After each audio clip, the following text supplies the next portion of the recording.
কখনো কি এমন হয়েছে চারদিকে মানুষ থাকা সত্ত্বেও মনে হয়েছে আপনি একা? বুকের ভেতর কষ্ট জমে থাকে, কিন্তু কাউকে বলা যায় না। চোখে পানি আসে, কিন্তু হাসি ধরে রাখতে হয়। ঠিক সেই মুহূর্তে মনে রাখবেন, আপনি একা নন। আল্লাহ আপনার কষ্ট দেখছেন। তিনি আপনার নীরব কান্না শুনছেন। আপনার হৃদয়ের সেই ব্যথা যা কেউ বোঝে না, আল্লাহ তা বোঝেন। আল্লাহ তাআলা বলেন, যে আল্লাহর উপর ভরসা রাখে, আল্লাহ তার জন্য যথেষ্ট।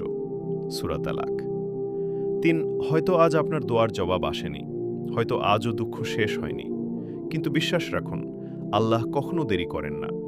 তিনি দেরি করেন শুধু আমাদের পরীক্ষা নেওয়ার জন্য। আপনার চোখের পানি কখনোই বৃথা যাবে না। আপনার ধৈর্য আল্লাহর কাছে অমূল্য। তাই আজ যদি আপনার মন ভেঙে যায়, যদি মনে হয় আর পারছেন না, সিজদায় মাথা রাখুন। চুপচাপ বলুন, হে আল্লাহ, আমি ক্লান্ত, কিন্তু আমি আপনার উপর ভরসা রাখছি।